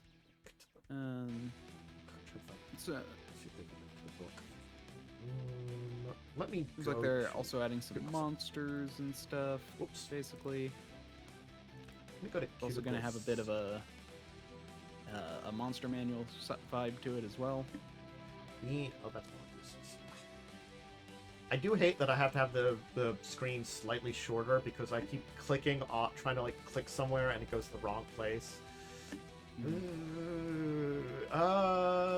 Old World. There you are. Where are you? Dungeon Master's Guide. Game Master's Guide. I just. Oh yeah, it's out. It's apparently out now on PDF. Yeah, the PDF is apparently out now. You can get it, but the physical book's not going to be out till next year. So that's an interesting thing that they released the PDF pretty early, and they're not getting the physical one till later. But I guess, you know, if they have it done, and it just might be like, you know, because Cuticle 7's not a major publisher, it might just take a little time to get the physical printings out. You know. Oh, this isn't as terrible as you think. Mm-hmm. Okay. So the player's guide came out in 6/20/25, so June 2025. So only 2 months. Oh, ago. okay. So it's just a couple of months ago. So it's not too long ago. Oh, okay. Yeah. I mean, again, like I guess the physical book's not coming out for quite a while, but you know. Yeah, that's when it was released on Drive Therapy. Okay. I thought we talked about this, but it was also like me remembering what month we talked about things. It could. I think you're thinking of the Wrath and Glory rulebook, which Oh, they 'cause that's- just did a remaster of, which is Okay, yeah. so. Yeah. That's like And that's the fantasy, one. not old world, which are two separate ones, and it just. Well, no. No, Wrath and Glory is. Yeah. There's too many. Why are there like? Oh yeah, Warhammer Fantasy Roleplay. Oh yeah. So this has been going on for a while. Old World is new. Old World is technically new, but I think it's based on the original fantasy RPG or stuff, and it's a confusing mess. Thanks, Warhammer. All right, but yes, Game Master Guide's out now in PDF form if you need it for your campaigns. MCDM Studios. We have an idea of their first adventure with their RPG they're launching. I think we've talked about MCDM's new RPG that they're doing, but we have an idea of their starter adventure, which is going to be Draw Steel, they call it. That's Matt. This is Matt Colville's system, the MCDM one. What is it called? We've talked about it. Other people have talked about it more. Is the Sorry, what? I was looking at something. What are you talking about? MCDM, the RPG they got, Matt Colville's RPG. What's it called? Isn't that Daggerheart? Oh, sorry, no, Matthew Colville. Sorry, I was thinking of Matthew Mercer. Yeah, what is that called, actually? You got me confused for a minute. Or is it? Or is it? Look, there's too many mats. Okay, it's draw steel is what they're calling it. That's what we're talking about. No, was Dark Adventure draw steel? Yeah, he's been working on this for a while. Has it out already? This is what we're out with Gencon. Yeah, Tactical Heroic Cinematic Fantasy Draw Steel. That's what it's called. Okay, sure. Okay, it's literally if you scroll down, you can see it. Yes, I'll link the MCD their website productions too, because they do have the stuff up there now also. All right, cool. God, my brain is just a little broken from this here. Anyway, yes. So we're getting first adventure, first session, running a dungeon. The rest of the rule sets. They got some basically links on it. And it's 2 books. It looks like a hero book and a monster book that they're putting out here for Draw Steel. Mm-hmm. Actually, I wanted to try this. He had a very unique mechanic idea when it comes to... I don't know if they stuck with it. He was talking about it.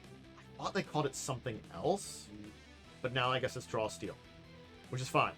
But for some reason, I thought it was called something else. Maybe that was just me remembering something else called something else, and I was thinking it was the MCDM. You know, that could just be me.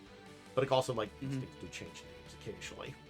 So, I'm looking at you, Black Flag, which is now Tales from the Valiant. I keep wanting to call it Black Flag from Cold. So it could be the same thing. It could just be I didn't remember the right name. Anyway, so yeah, Draw Steel is, I guess, now officially launched with Gencon. So Matthew Koval's group MCDM has officially launched the game. Thumbs up. So you can check it out now. Yeah. Okay. Don't worry about me, I'm currently buying. Acceptable. So technically they talk a little bit about this here on their site, but I want to do this article because it does do a lot of justice for our next topic here. As, hey, guess what? Chaosium is 50 years old. Damn. They officially have their 50th anniversary. There are some things related to that and Gencon that are going on with them. But yeah, no. I just thought that's a nice one to say, 50 years old there. But the big thing with them is they do have this out now, because we'll talk about the Ennies a little bit before we end today. That's our last topic. But with that, there is a humble that Chaosium is doing to celebrate the Ennies. I guess because they've had some success there this week. Good on them. As one pops away for a second. But apparently, this includes not just Chaosium stuff. It's a lot of different things. Things from Vampire the Masquerade, Pathfinder for Player Core is in here. It's basically like a lot of award winner stuff. It looks like they're doing 27 items. So it's a bundle of award-winning and nominated RPGs from the Ennies. And Chaosium was helping put this together. That's kind of cool. So, like, the big award-winning games, you can check out a bunch of them. The selection here is actually pretty interesting and pretty good. Like, there's a lot of different stuff. The Blade Runner core rulebook, Dragon Age core, a Vampire Masquerade book, the Player Core book for Pathfinder to 2E, Call of Cthulhu book, One Ring core rules, Mutants Master Race Heroes Handbook. Yeah, there's a lot of stuff in here that's part of the entire thing. The Forbidden Lands core rule book. Yeah. So, honestly, good on Chaosium helping to celebrate and put that together there too. Putting some stuff in there. Cool. For the Ennies. But again, 50 years old. Happy anniversary / birthday, Chaosium. And I'm gonna have to see if this is worth it because I do have a lot of them. Yeah, that's the kind of thing is I do have some of these here, but I'll link the humble link too. You want to check that out and see if it's a worth selection for you. It is only 25 for the full thing, so it might be worth it even if you got some of the books. So that's actually true. All I got 2 articles based on the same thing, but I want to talk about it. I don't think we talked about this one, but there's a billion of these that are now coming out in the US, because apparently while we can't break into the Japanese market, the Japanese market can come to us. So we're getting Sword World, an English translation to it. Did we already talk about this? We might have. I don't know. This sounds familiar. Again, it's one of those ones that I think we might have talked about it, but we know it might be a little bit more information. There's a crowdfunding campaign coming in 2026 to bring it here. So I think we heard about some people working on this, maybe. I think I think it was in with a bunch of other ones. Like, it was like people were working on 3 or something like that. Now this is one. And this is one of them. We now know a little bit more about the release of it that's coming out, and like this would be, I think the thing about Sword World to think about it is, this is kind of like the fantasy RPG that replaced D&D. Sword World is why we didn't have D&D in Japan, basically, in a lot of ways. We did talk about this. This links back to the TSR stuff, where TSR screwed the pooch, and then this is the game that came out to play with a record of Lotus War. But yeah, we now know that they're going to be getting a crowdfunding next year, and we got a little bit more details on it. So this is kind of an update on that one on its own, and it's a cool one to talk about. So, the Marvel RPGs... Oh, I'm sorry, I didn't switch to Sword World. There it is getting a Marvel Rivals book, which I think is fine, crossing over with the Marvel, basically, game that has some pretty big popularity now. I just kind of wanted to mention, if people are interested in Marvel Rivals or the Marvel Multiverse RPG, they're getting a 48 one-shot that kind of ties into the Marvel Rivals. That's, I guess, going to be released next year in March for $10. But yeah, it's going to be facing characters related to that. I do love Jeff the Shark. He is the best. Yeah, he's gotten so much popularity. Like, I don't know what Marvel's gonna do with him now, because like he was kind of battered around from place to place. Like, no one took him in, basically. I think it's the thing his own little adventure, but then he blew up with Marvel Rivals. Again, it only takes one thing for a character to gain popularity. It's kind of like we see with the Marvel movies. Like, yeah, it's a lot of popular characters, but there's a couple of random like side and sub characters that have gained popularity through there that really didn't have that voice in the Marvel set of comics and stuff, and multiverse of other products. And this is another one where Marvel Rivals has thrown like Jeff pretty big up into there. So it's fun to see him in the adventure here too. Yep, I agree. Yeah, apparently there'll be like they're doing a bunch of Marvel Rivals related stuff. They're gonna do like a prequel comic to the video game, and then like the role playing game stuff that's related to the multiverses what stuff. Is the plot of multiverse shenanigans, as far as I can tell. That's the best I can say. Like, I've watched a little bit of people play it. It's an arena shooter, but it's an arena shooter. Just having like seen a little bit of it and hearing some of the things, it sounds like it's a multiversal story. I think it involves Doctor Doom, doing some kind of shenanigans related to other. Doctor Doom's in a multiple multi-world, multiverse stories that have happened in Marvel, so it sounds like another one of those. But yeah, I don't know. Okay, so they've had so there's kind of like this background story kind of going on, kind of in the way Fortnite does their thing, as far as I can tell. Okay. So it's probably related to kind of that kind of thing. Okay, well. We're going to finish on a positive note, because I think we probably won't do we'll just finish up with these stories here. We're almost at 2 hours. So we'll switch on to our week and stuff here. But we do have first a Tariff update, and then a Diamond update, because of course we do, because we can't get away from this. So apparently, tariffs were ending the de minimis exemption here in the US, because of course we are. What does that mean? It means that the tariffs that have been yet applying, yet not applying, are now going to apply to things under $800. So, grand. It was already a mess, and they're making and the US is now making it more of a mess. Great. So now if you're doing small shipments or you're buying something personally, you're getting tariffed. Anyway. Interesting. To be fair, I can understand the reason for this. Because the idea... Okay.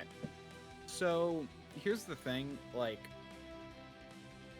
this actually helps with, like... So, for the whole thing about, like... Okay. Well, reading this here, the entire reason is to fight against, like, online retailers, like, out of China, stuff like that. Really, it's more even target more, that. even more than that, it's also to help fight, like, the production of cheap goods that replicate other better quality stuff. Well, again, this is also, like, shipping in small things from overseas is now getting tariffed, too. I mean, like... I understand why, but also I think it's, once again, sledgehammer when you should be taking a surgical knife. I think it's the same kind of thing, same mindset as before. Because, like, this technically would apply to just people shipping in things from anywhere in the world, and if you're targeting things like China, just do that. Whatever. It's more stupidity. The stupidity continues. That's our update there. We've talked about it. Anyway, also, like, more stuff around to Diamond. Because, of course, we can't get away from Diamond doing stuff. This is to the... Tariffs thing, though, like, my brain goes, I'm gonna have to see how this ends up actually going, because I feel like this doesn't necessarily mean it's going to be terrible. True. And it's just more chaos.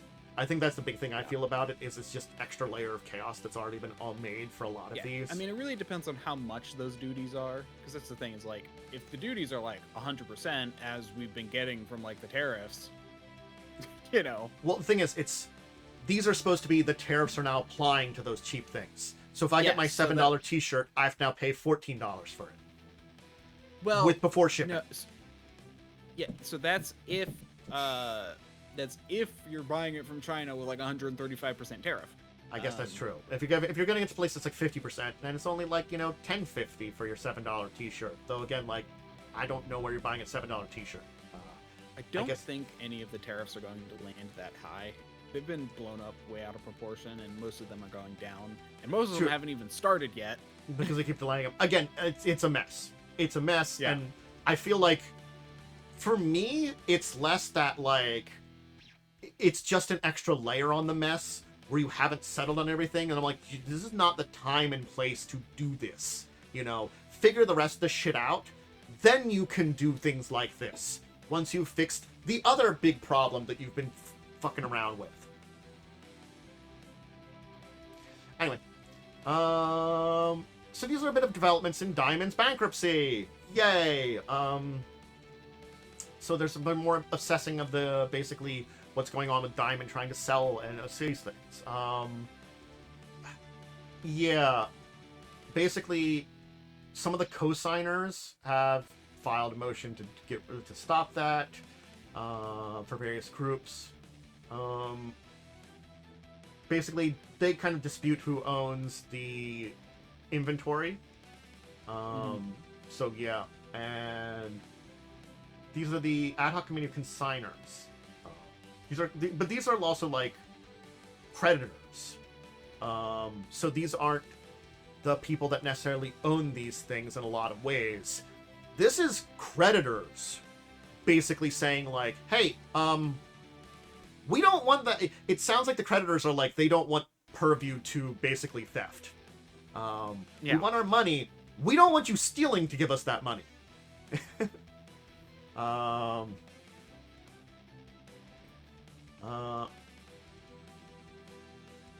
Yeah, like, one of the groups wants it to basically be done quickly, and the other's like, no, don't do that, it sounds like, from the leads of this.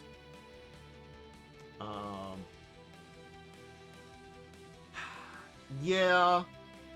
It's... I mean, that's totally fair. I mean, like, I don't think you want, even as a, you know, even as people who loans other people money, you don't want people paying you back with stolen money. Yeah, with money that feels like kind of dirty. Yeah. I mean, I wouldn't even say feels dirty. They are straight up trying to steal these products so they can sell them for their own profit.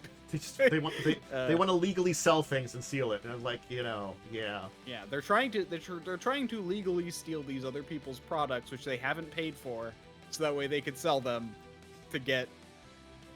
So it's kind of just like this thing where it's So like that's the thing. Like when you really break it down, it's when in business everything you pay for late. I mean, I don't know why everything has to be done that way, but that's the way everyone wants to do things. So you pay, so you get the stuff, and then you pay usually 30, 60, or something days later.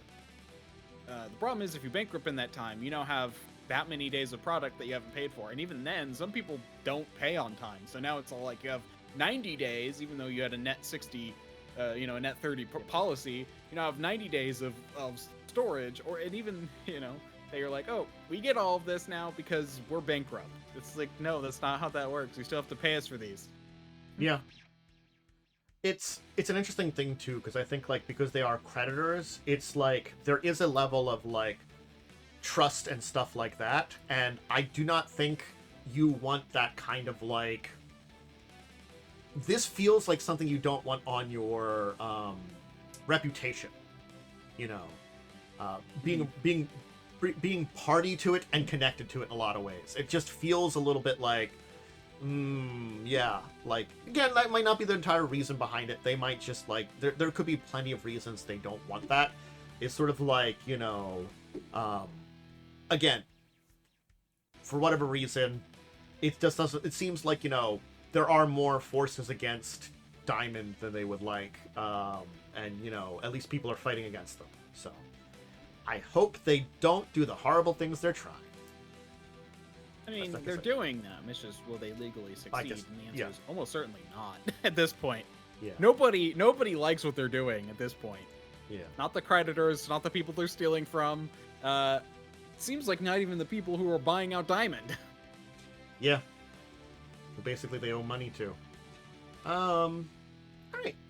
I guess we'll finish up with a little bit of niceness with the Ennies were had. It was at Gen Con, you know. We talked about them, and we kind of talked about who was nominated. Again, this is one of the bigger RPG tabletop related brain work things out there. Award shows.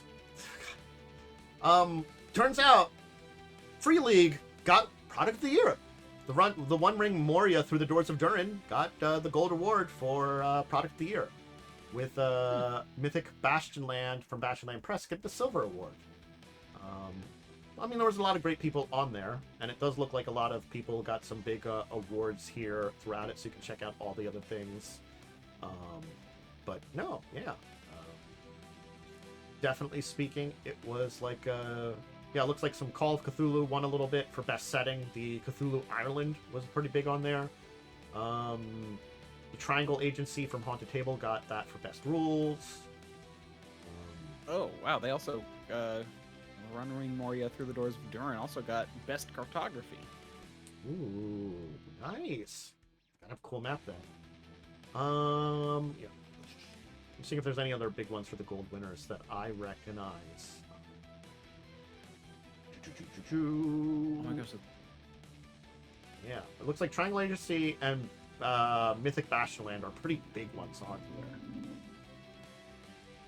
Looks like that. Land of Erm Core Rulebook had the best family game product. This best cartography. Interesting that Pendragon Map of the King Arthur's Britain from Chaosium got silver on cartography. Yeah, well, honestly, I'm looking at it. I think the reason is that it just doesn't go with anything. It's cool, but it's like, okay. Mm-hmm. Yeah.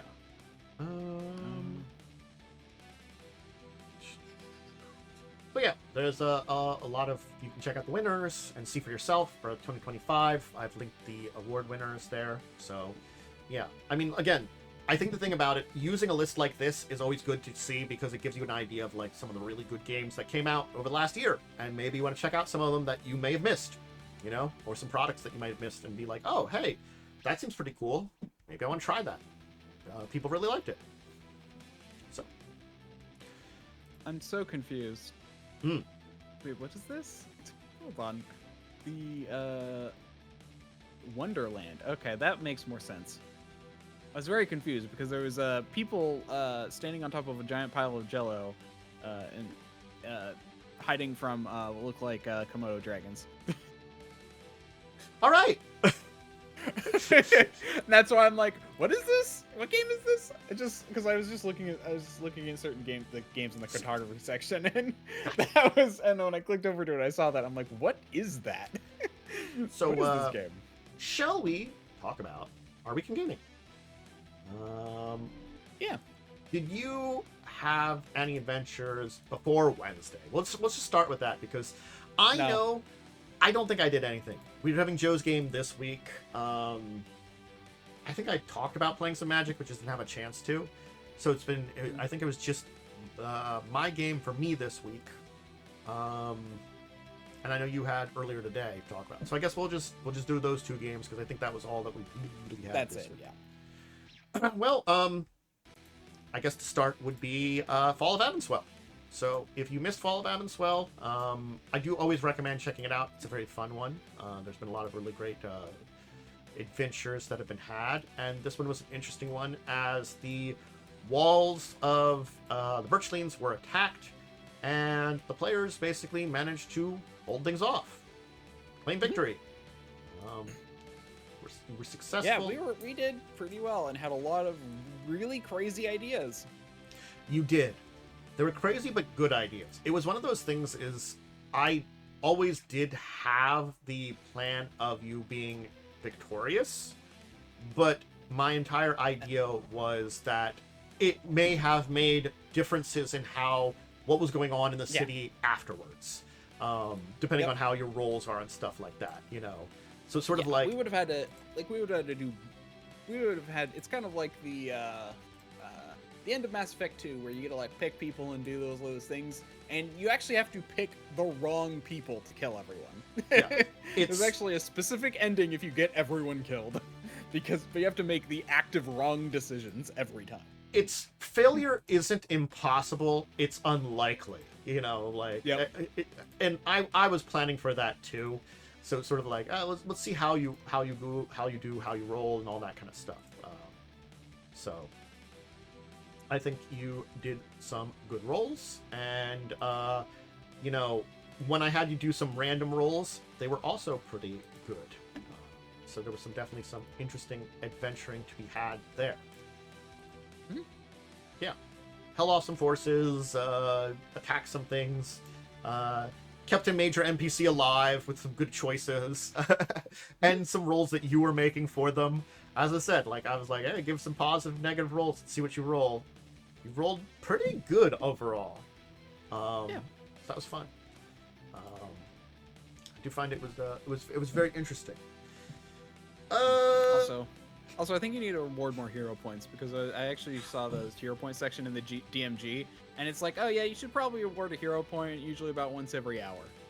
Here's the thing too, I have been trying to think about that too more, and that sounds like a more of a timing too for it.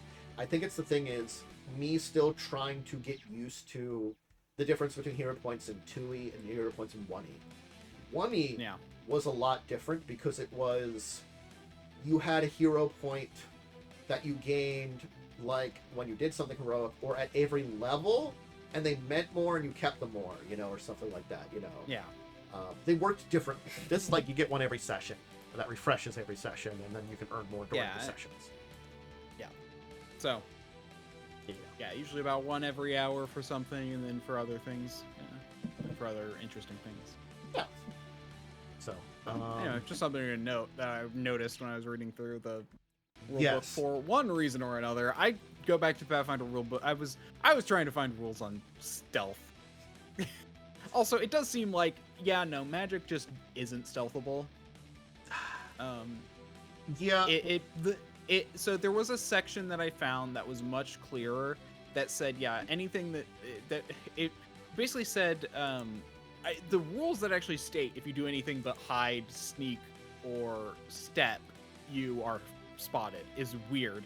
That's in the rule of the ability, but then on a sidebar, I noticed it said like some, basically, you're not going to be noticed unless you do something that like would obviously make you noticed.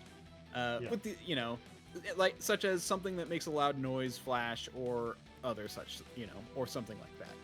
So it's still lenient. It's just weird that in the thing they say you can't use any. I think the idea is just mechanically to prevent you from like saying like, oh no, it doesn't say I can't. So it's more the GM decides if something is. But yeah, magic, as far as I could tell, because of the way they describe it later, is very visual and noise. It like makes noise and pops and flashes and stuff. So I'm gonna have to think about casting stuff ahead of time and doing stuff like that.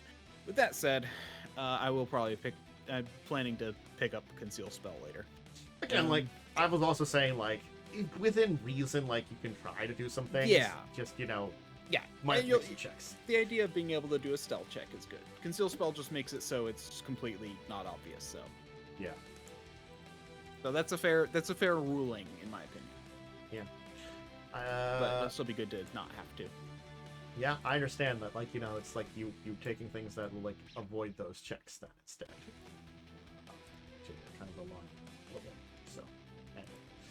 All right, but that was Fall of Emswell. I think it went well. I had a good time with it. I hope everybody enjoyed it very much. You know, it's one of those things. Is I'm trying to also be a little creative with the more skill-based challenges you have.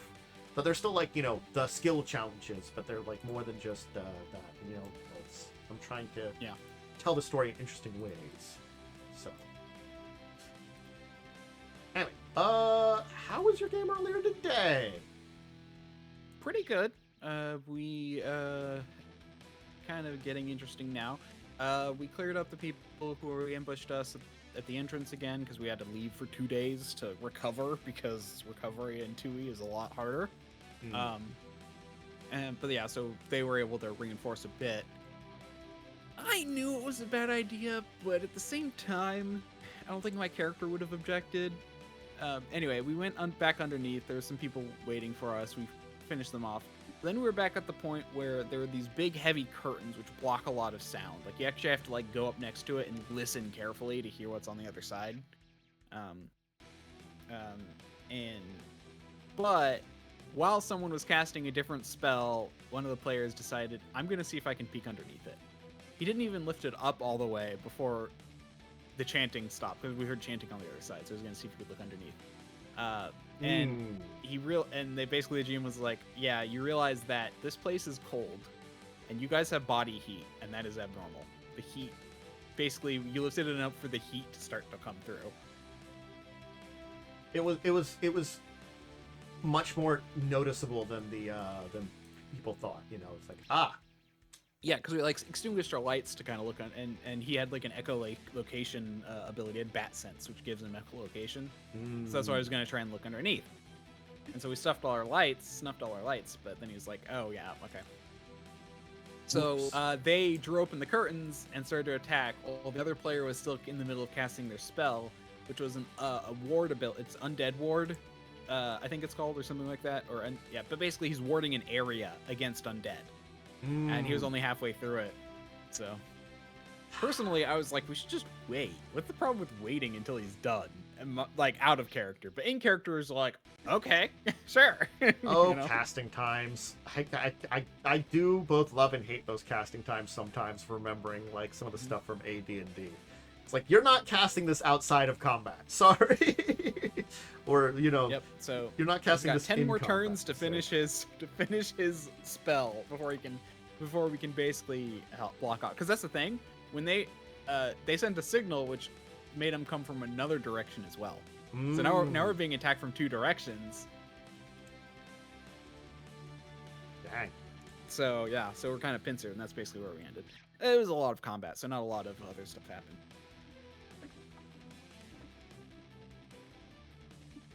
Well, sounds like an interesting time. So good luck. Also, Burning Hands is very interesting in 2E, because it's instead of like a kind of more narrow cone that goes out, it's just basically a burst in front of you, like hits the 3 squares in front of you, basically. Yeah. I think that's Rather similar than like to what it was in 3.0, 3.5. I think it was kind of similar to that. It was like a big cone in front of you for 3. Yeah, it's like goes 5 feet forward, but at 120 degrees, so it's like out. Yeah. It's much bigger arc. But I don't know. That it could be even wider in second edition, you know, that kind of thing. I'm like, arcs. Anyway. Yeah. Cool. I guess that was this week. I think that was everything. I think we hit up all the stuff. Yep, next week we'll have Joe's game to talk about. Maybe there'll be more things. Who knows? You know, there might be other topics to talk about. But thanks everyone for joining us today.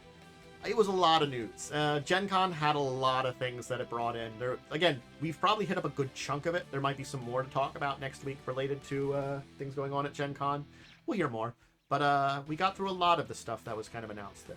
The big tabletop weekend. As much as there's some other big cons, this is probably the biggest of the year, I gotta be honest. Gen Con. So, anybody that was there, I hope you had fun. Otherwise, I hope you enjoyed learning about what was going on there and anything else. We're going to give you a shout out, because I always love to give you that opportunity.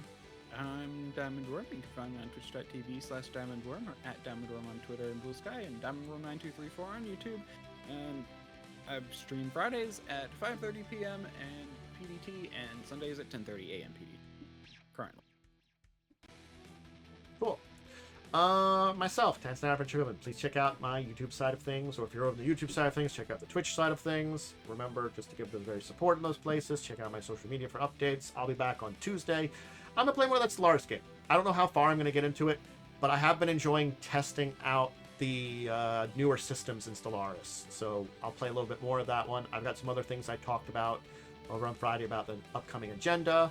So yeah, we'll figure out more on the schedule and talk about that. Make sure to check out my tabletop stuff, Fall of Avonswell, Wednesdays 8, and we'll come back next week for more of the show. All right, everybody, have a great rest of your weekend, a great rest of your Saturday, and see you next time. Mwah.